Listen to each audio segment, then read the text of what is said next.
Hola primates, bienvenidos a este video en donde revisaremos las premisas principales del catastrofismo. Recuerden que estamos haciendo una revisión de cómo fue mutando el concepto de naturaleza. En nuestra primera parte platicamos sobre el fijismo, donde el autor principal es Aristóteles y su tratado sobre los animales, la física que hace en estos textos de los meteoros y el cielo, y también los principios de metafísica y el tratado del alma. Estos textos traían una imagen en la que la naturaleza no podía manifestar ni siquiera un cambio o presentar algún cambio. Para Aristóteles todo había existido e iba a existir para un tiempo indefinido. Recuerden que los griegos tienen una imagen circular o una cosmovisión circular del tiempo. Ok, ¿qué pasa en la siguiente etapa? Aquello que hemos revisado en el libro de Georges Debout, que es una visión que rescata las ideas que provienen del Renacimiento, pero rescata esta visión natural de ir a contemplar las cosas, vista en estos artistas y grandes científicos del medievo que hemos revisado en estas lecturas. Lo que tenemos pendiente para hoy son la nueva etapa. Vamos en el siguiente punto, que es el catastrofismo. El catastrofismo es una visión, es un ropaje fijista. ¿Qué quiere decir esto? Seguimos en las mismas premisas que tiene el fijismo. Estas ideas de que no cambian los seres vivos o que no pueden presentar un tipo de cambio, que responden a una esencia, es una interpretación que se sigue asentando. ¿En qué años nos ubicamos? Bueno, es un término muy difícil de ubicarlo como tal porque las ideas del cristianismo pues, se siguen permeando hasta la modernidad con los científicos. Entonces, esta etapa del catastrofismo que sigue al fijismo, en el catastrofismo estamos hablando desde el final del Renacimiento hasta la modernidad. Son ideas que se contemplaron todavía exigentes. Y estas ideas las vienen a romper los evolucionistas ingleses y franceses pues, del siglo XVIII. Así que estamos hablando de un montón de autores que están contemplados en estas ideas.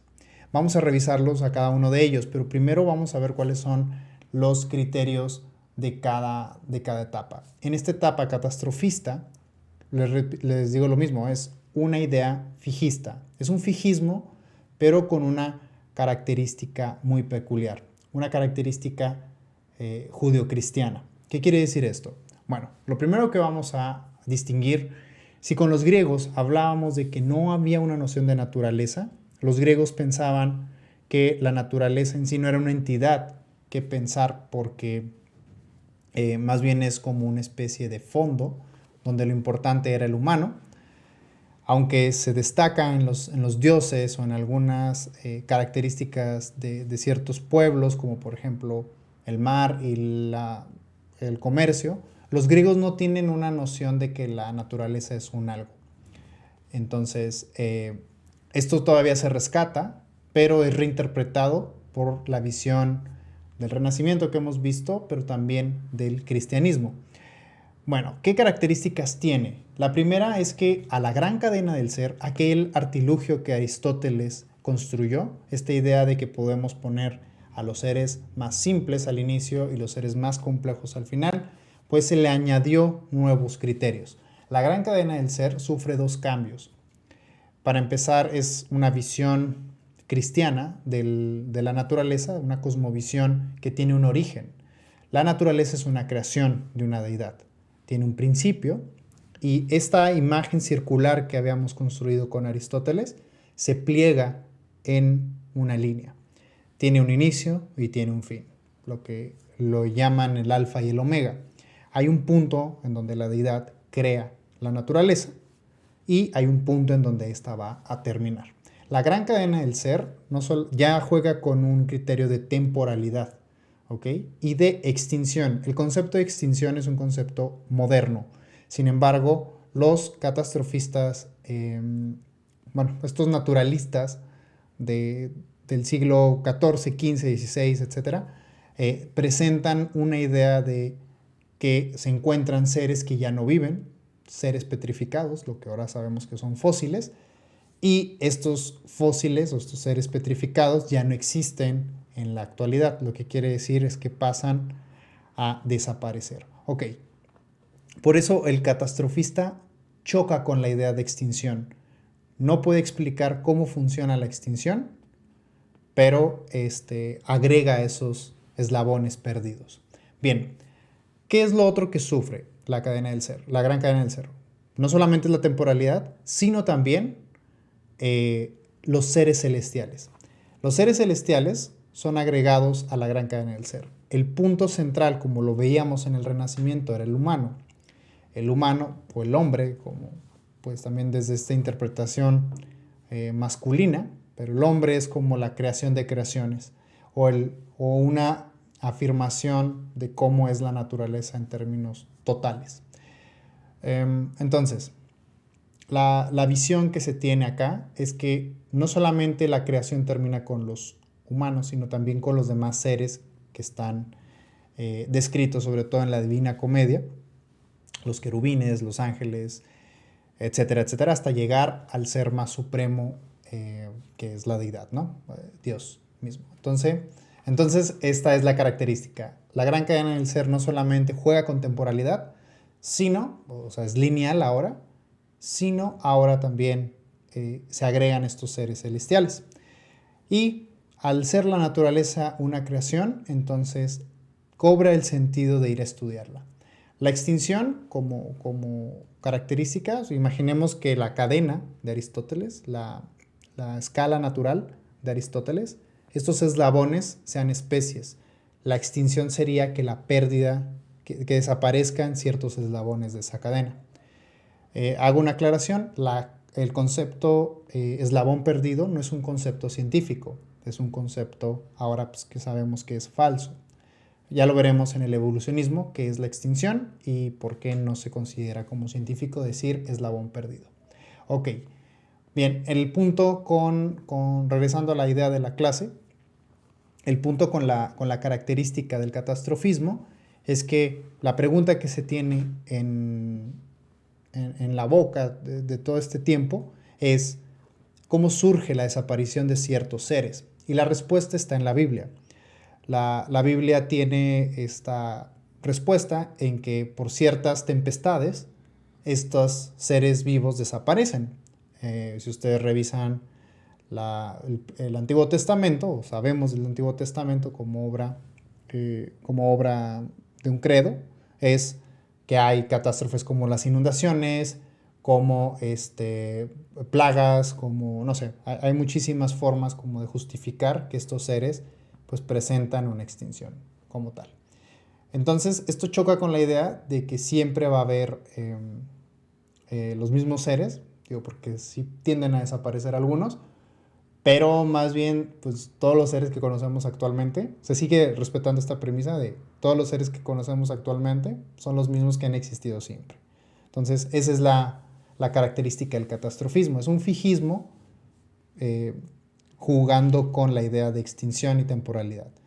Previamente con Aristóteles, pues teníamos la noción de la noción circular del tiempo. No, los griegos no se preocupan por el tiempo, ya es algo que está dado, ya es algo que está hecho. Bueno, ¿qué nuevos fenómenos hay? Vamos a ver en los siguientes autores muchas de las nuevas preguntas que afronta el catastrofismo. La primera es, ¿de dónde viene la humanidad? Es la primera vez que se deposita la pregunta sobre el origen de la humanidad. No en el sentido, la respuesta clásica sería, pues bueno, si entendemos que la naturaleza es la creación de una deidad, pues el humano es una creación de la deidad también, por ser parte de la naturaleza. Sin embargo, la pregunta de los biólogos o los naturalistas de este tiempo, se les llamaba naturalistas, es ¿de dónde proviene el linaje? ¿O qué pasa con los linajes?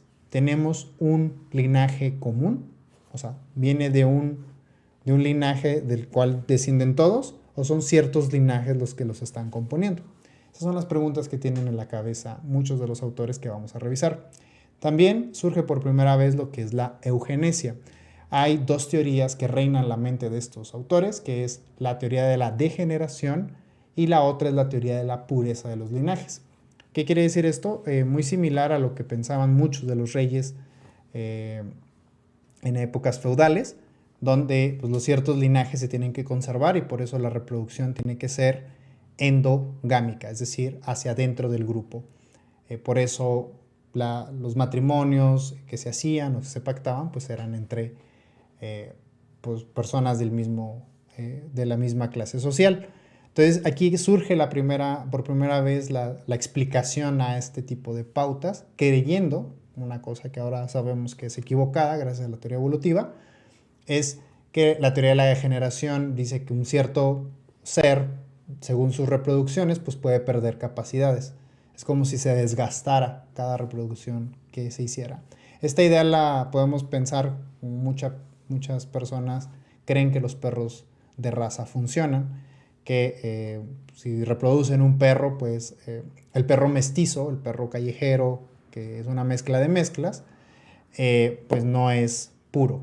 De hecho, pues ese es un problema, ¿no? Lo que quiero decir con esto es que el concepto de raza es la primera vez que aparece pues, en los problemas antropológicos y biológicos y culturales, desde luego, porque lo que estamos estudiando aquí es cultura. O sea, repercute en la cultura. Y finalmente, la pregunta más grande yo creo que es la relación entre estructura y función. Los naturalistas que vamos a ver son grandes biólogos, grandes botánicos, grandes zoólogos, y mucho de lo que comparaban eran los atributos que tenía un organismo, qué les permitía hacer con ese atributo. Si ustedes recuerdan, la cuarta causa de Aristóteles, la causa final, esta que decía que cada estructura debería tener un para qué, todavía sigue permeando este tipo de explicación en estos autores. Lo que quiero decir es que la cuarta causa de Aristóteles va a ser la piedrita en el zapato de la ciencia en biología, ¿ok? Si bien nos quejamos de por qué cambió la forma del mundo con la teoría heliocéntrica y la teoría geocéntrica, más bien de la geocéntrica a la heliocéntrica, o sea, por qué pensamos que la Tierra era el centro del universo y luego cambiamos a que el Sol es el centro del universo y que nosotros giramos alrededor de él. Bueno, estas teorías de Aristóteles a Copérnico, o sea que son casi 1500 años de teorías, si mal no me fallan ahí los cálculos, más o menos son 1500. Lo mismo pasó con la biología. La idea más difícil de quitar de la biología de Aristóteles o de corregir, fue la cuarta causa. No tiren, esto es una pregunta muy importante, es una pregunta de examen, muy importante, ¿no? La cuarta causa de Aristóteles fue lo que mantuvo a la gran cadena de Aristóteles, la gran cadena del ser, funcionando, ¿ok? Estos autores piensan que la estructura responde a una función, ¿sí? Esta es como la idea que quiero que sigan conmigo. Bueno, vamos a revisar los autores. No recuerdo si están bien acomodados, digo, cronológicamente, pero bueno, vamos a ver cuáles son los puntos más llamativos de estos autores. La persona que ya conocen por el documental que encargo, Alexander von Humboldt, pues fue un naturalista, es la imagen de naturalista. Creo que la repercusión más grande de Humboldt en la historia de la ciencia es el objeto aspiracional que inspiró a todos. Todos los biólogos después de Humboldt tienen a Humboldt como querer ser él. Es una persona muy importante en el imaginario europeo porque es una persona acaudalada, rica, lo que sea, pero que tiene la posibilidad de ir a los confines del mundo, es decir, a las fronteras y aquellas cosas, y documentar aquellas cosas que nadie ha visto. Entonces, es un autor es muy relevante, de hecho, al punto de que casi puedo asegurar que la mayoría de los biólogos de los cuales vamos a hablar en el siglo XIX, tienen a Humboldt como representante, ¿no? Es el que accionó muchos de estas ideas. Creo que empecé mal poniendo el más contemporáneo, pero ahí chequen los años. Creo que es el último que vamos a ver. Bueno, entonces esta idea de explorador y naturalista se la debemos a Humboldt y la definición más grande de su trabajo pues es el trabajo cartográfico que hizo.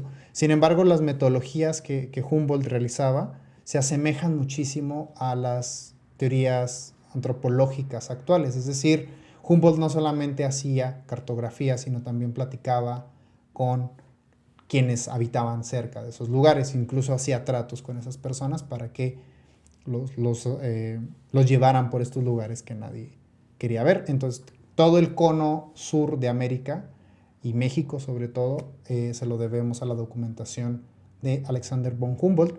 Es una persona importantísima. Entonces, la documentación, las cartografías y el mapeo de la biodiversidad es el atributo más importante. Y lo otro es, Humboldt proviene de una visión que sintetiza la ciencia del arte, un movimiento artístico, intelectual y político llamado romanticismo. El romanticismo, una de las características que tiene este movimiento complejo de explicar es enaltecer las emociones sobre las emociones sobre las razones. Y lo que quiere esto decir es, buscaban los estados exaltados, ¿no? de contemplación. Entonces, mucho de esto está en la obra de Humboldt y la postura como naturalista en lo que representa su trabajo. Bien, obviamente pues esto de los viajes tiene una repercusión muy grande en los grandes biólogos del siglo XIX, como lo decía ahorita. Bien, otro autor es Buffon. Se le conoce como Buffon, pero es un título nobiliario, al ser conde, pero su nombre real es Georges-Louis Leclerc. Buffon es un naturalista principalmente muy interesado en la comparación. Digo, el método comparativo es un método que surge en el evolucionismo, pero estos autores empiezan a edificar ese método comparativo. Es decir, las ideas de Darwin no fueron propias, sino son estos grandes cimientos que vamos a ver en los autores. Buffon es el autor intelectual de una de las cosas que más muertes trajo dentro del racismo científico, que es la aparición del concepto de razas.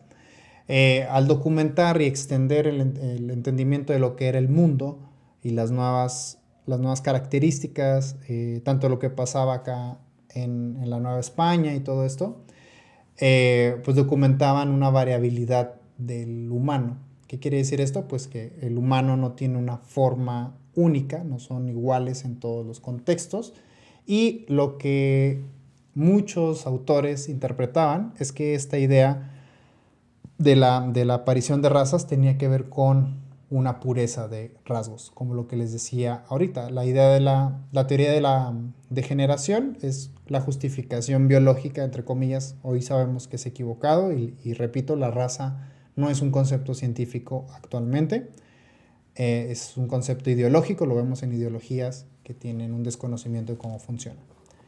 Bueno, los linajes pierden características, es lo que mueve la teoría de la degeneración. Entonces, por eso se debe conservar ciertas razas puras, es lo que se consideraba. Buffon es un gran estudioso de esto. Digo, no hay que descontextualizar las ideas de estos autores, hay que respetar pues, sus contextos.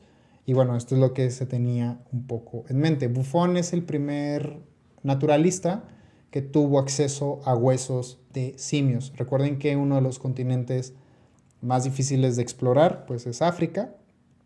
Y la documentación de nuevos, permítame tantito.